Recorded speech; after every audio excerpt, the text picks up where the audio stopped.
Hello, hello. I'm coming to you today to show you how to make a double Z foam card. So this card actually was in a class that we did with the Moose group last year. This is one of the examples. Here's another one that we did. And then just so you can see how it's constructed, this is a top view of it. So there's basically two pieces of cardstock that are both folded at a Z that then are nested to each other. So what I've done is I've gone through and taken the measurements, and in my card I'm going to put a piece of background on right here on this panel, and I'm also going to put a piece on that panel, which you can't see, but I'll show you when we get going. So basically when you open the card, there's a center panel that I'm going to add some cardstock to. So I went ahead and wrote the measurements to that. And I'll put all these measurements in the description of this video when I upload it so that you can make this card yourself if you'd like. But what I'm working on today is a card for my parents' anniversary. And I'm using, let me show you what I'm using here. So I'm using the Harvest Meadow paper, which if you haven't seen it yet is a gorgeous paper. I've used a whole bunch of it, but this piece I'm definitely going to be doing more with because it's just so pretty. Let me see if I can show you all the... This one here I hadn't even really noticed, but I've seen it on some cards, and this one too. This one has some scripty on it. So these are 3 pieces from the set, or from the pack, and this is the back side. There's a lot of this sort of crumb cakey color on the pieces too. So if you want to go for something that's a little more subtle of a background, this pack has all that too. So here's a pretty yellow one. So there's a couple of yellows. The colors in here are Bumblebee. Let's see, I'm looking at the package. Bumblebee, Cajun Craze, Crumb Cake, Misty Moonlight. Sorry, I stumbled on that. And Soft Succulent. I was reading it and my mouth did not want to make that word. Okay, so in addition to that paper pack, I am also using the Harvest, I'm sorry, it's called the Meadow Dies. Meadow Dies. This is a pack I picked up. I did not love the stamp set, but what I was looking for was some kind of botanical dies, and this set really has it. So that's the Meadow Dies. And then I'm also, because it's an anniversary, I have this set here, the Always in My Heart, and it has this happy anniversary, which fits on this banner die that came with the, this was a bundle that we had last year around Valentine's Day, the Always in My Heart bundle. And so I got the floral heart dies, and it has this really cool banner die, which you cut obviously flat, and then you can fold it. Look at how this works. So it's already die cut and scored so that you can then fold it and construct it into a banner. So when I'm finished, I made extra because I can never cut this straight, but anyways, when I'm finished, we'll have that kind of popped out on the front, which will be really cool. I have extra ones I made because I can't cut it straight. The other thing I'm going to do is on the inside of my card, I'm going to go ahead and do this Here's to Another Year of Happily Ever After, and I wanted to put a little more kind of a botanical in there, so I'm going to actually use these 2 stamps, which is a 2-step stamping process. I'm going to stamp the outline, and then I'm going to stamp off and stamp the inside in this little lower right hand corner so that we'll have a nice little botanical carried through on the inside. So let's go ahead and get started. I'm going to save the stamping for a few minutes. We're going to use Calypso Coral and Evening Evergreen for the stamping portion of this. Now, one thing I did not do that I'm kicking myself for is when I made all these die cuts, I did not use the adhesive sheets. So I love the adhesive sheets. If you haven't seen them yet, what they do is you put them on the back of your paper before you run this through the die cutting machine, and then when you bring it out, the adhesive is already on the back, and it basically makes your die cuts into stickers.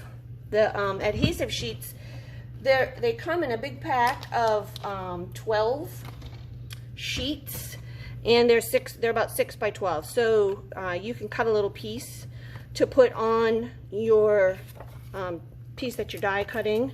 You don't have to use the whole 6 by 12. You can definitely cut that down. So I've put some adhesive on the back of this right here. And let's see how we do here. I just used the stamp and seal on the back of this. Now if I had used the green glue, we all know I would have been able to sort of straighten that out a little bit easier, because as you know, that green glue, the multi-purpose glue, gives you the ability to, gives you a little wiggle room, so you can, if you put it on there crooked, you can straighten it out if you want to. So I'm just going to attach all these panels, and again, don't worry about the dimensions. I'm going to go ahead and put them in the description when I post this video, but the main thing is we just need to get all of these stuck down. So that's what I'm going to do. I'm not sure if you can see me, so I'm going to move this over. But basically this is the Stamp and Seal Plus. I like it because it has the little rectangles come out when it comes out. So it comes out, I feel like it comes out a little bit more smoothly. If you haven't tried this yet, this is the cork paper, which is just so fun. Let's get a little adhesive on that. I decided to stick that on this panel. Alright, and now we're down to stamping, so I'm going to set that aside for 1 second. I want to show you how this works. Okay, so basically we've got these two. I need to put some more adhesive on this cork, I can tell you that much. Let's try that again. It's definitely flopping around. We don't want that. Here we go. That's better. Okay, so I need to use my bone folder and really sharpen these creases. But basically, this is going to be the front of my card. And when it opens, it'll open like this. So, super fun. Alright, and so we're going to go ahead and set this inside one aside because we're pretty much done with that one for right now. We need to focus on this one. So what I want to do is I want to be able to put these botanicals on the front here, and I want this happy anniversary to kind of go over the top. And so I'm just going to arrange these. Now this one is soft succulent, which is basically the color of the paper. So I want to make sure that that one gets on top so that it will be visible from all these other ones, or from the background, I mean. So I'm going to try to just arrange these. Now one thing is, because I didn't use the adhesive sheets, these will not be flat against, they won't be stuck down, because I'm going to use a glue dot actually.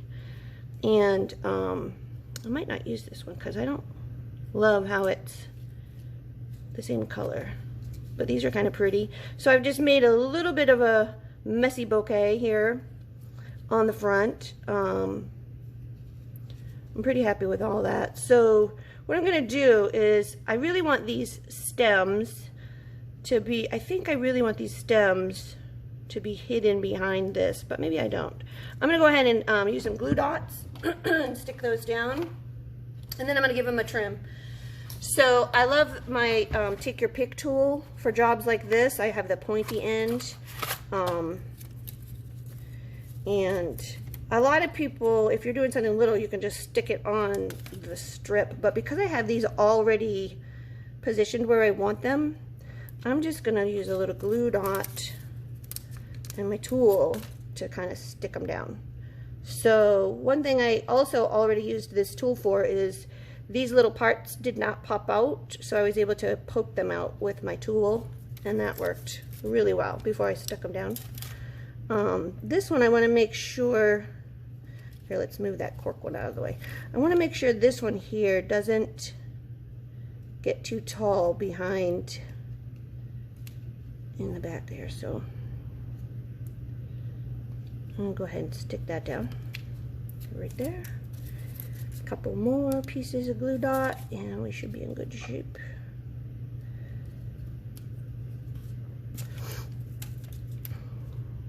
Here we go. So let's put this guy down. He's so pretty. I want him kind of right in the center. I'm going to make him a little angled though, so he's kind of the wild child of our group. Let's get a few more glue dots. We don't want anybody falling off. All right, let's see how we're doing. We did not make it too wide, so that's good.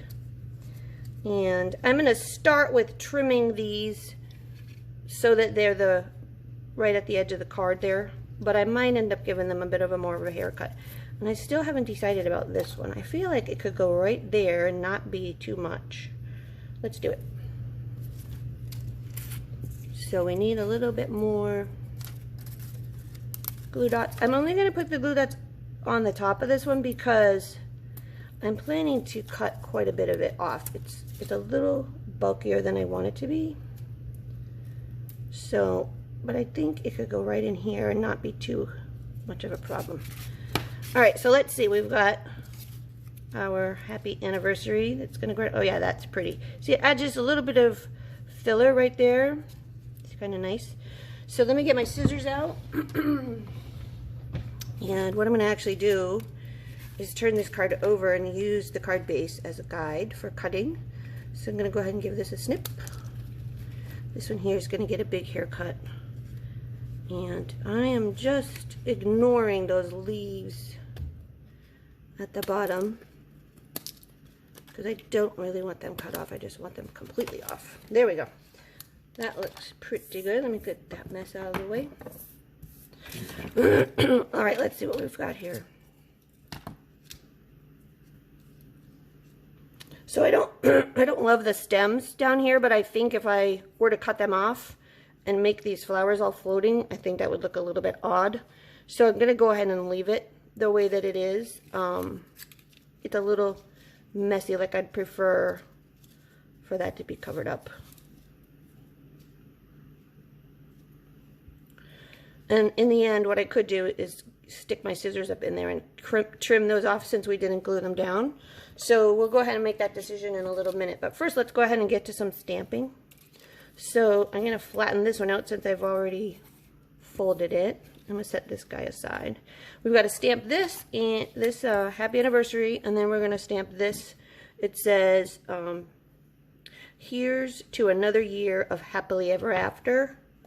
And I want to do both of these in evening evergreen. I just think that green is really making a nice pop on the front of that card. And so I think if we were to use that darker ink, I could also go with the Cajun Craze, but you know me well enough to know that I'm a green and blue person.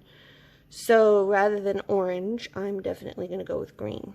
So let's go ahead and push that down. Remember, this is a photopolymer stamp. So it doesn't have any cushion. Let's see if I got it straight. Hey, that's pretty good. For me, that's not bad at all. We're going to, so for photopolymer, unlike the cling stamps, they don't have that foam in them, so they don't have the extra cushion. So if I was doing something larger, I would make sure to use a foam mat to give a little, to make sure I get a little bit better image. But that's, let's go ahead. I love how this stamp fits right on that banner, like perfectly shaped, and I did a pretty good job of stamping that, so pretty proud of myself there. Let's go ahead and put this ink away because you know I make a mess. And we're going to go ahead and get the Calypso Coral out, and we're going to stamp this guy down here. I'm not a big message writer, so all I really need space for is to sign my name. I feel like I put enough energy into the card that I don't really need to write a message. There, so this is two-step stamping. Oh, that came out pretty good. Two-step stamping right there. So what I did is I stamped off. First I stamped the outline, then you stamp the inside. That's the true two-step stamping, but I added a third step where I did a stamping off. So now we're ready to add these. I've got this one ready to go. I'm going to put some adhesive on it. And that one is going to go right here. See if I can get it lined up. Very nice. Okay, so now, let me get these stamps out of the way. Now this thing's pretty cool. So it automatically does this part, okay? But one thing I've noticed about these is it really needs a dot in the middle. So what I'm going to do is unfold it, put it on my silicone mat. If you don't have a silicone mat, I highly advise you to get one. Nothing sticks to these. No glue. So if you do get any of these little Stamp and Seal Plus rectangles on it, what you can do is just rub them right off. I'm going to get some dimensionals. I have a pack right here in my drawer. And I'm going to stick one right in the middle. I've just found that this needs a little help in the middle. So the way that I have found to put this on is to actually hold it in its position, hold it down, and then when you let go you can see that it sort of pops up. So that's what I'm going to do. I'm going to put it just like this, and we put that dimensional there in the middle so it's not popping up too much, which is perfect. Alright, so there is basically our card. Now I just need to put the two pieces together. So what I'm going to do is, this is only going to be able to have adhesive up until basically where that calypso coral piece of greenery is, so, or weed. So I'm going to have to just be careful of that when I put my adhesive on. And then the only other thing that needs adhesive is the back of this. So let's go ahead and get that done. So we can put adhesive on this whole piece right here because it sticks to the back. So we'll do that. And then this one, remember, we only want to go about as far as this. Otherwise it's going to hang off. So now you see what I did there? I did not use my silicone. And now I've got adhesive on my paper and everything's going to stick to it. If I had used my silicone mat, that wouldn't have happened. So what I like to do is carefully put these two sort of in position. If we actually, if we get this front one in position, and then we fold the card, then we can get that back in position. There, now we've got it. See? Alright, so the only thing, there's a couple things I need to do here, and remember I told you I needed to use my bone folder on those creases and I forgot, so I'm going to have to deal with that. But first what I'm trying to do here is see what I have for embellishments that I can use on this card. What I'm looking for are genial gems, and I'm not even sure I have those. Nope, it doesn't look like I do, but if I did, those would be the perfect embellishment for this card. So what I'm going to do is actually use these brushed metallic, let's see here, I'm going to use these brushed metallic, and I think I'm going to go ahead and use the gold. I kind of like these other ones, but I feel like they might get lost in the front of this card. So I'm going to go ahead with the gold on these. And I'm going to use my Take Your Pick tool to get those out again. And I kind of like the idea of putting one right here, a little one, and then a big one right there. And let's see, one more. I think I want to do a big one. You should always do these in odd numbers. So if I was going to do another one, I would need to do two more. But I think I kind of like that just the way that it is. So there's your card right there. I'm going to go ahead and post this, and I will get you all the dimensions. I do need to get this out though and do what I can do with these creases that I didn't work on before I made the card. They're a little wild, making my card pop, which is what I want it to do, but it also needs to fit in the envelope. So there it is. There's my parents' anniversary card, and it's a double Z fold. Thanks for visiting me. Have a great day.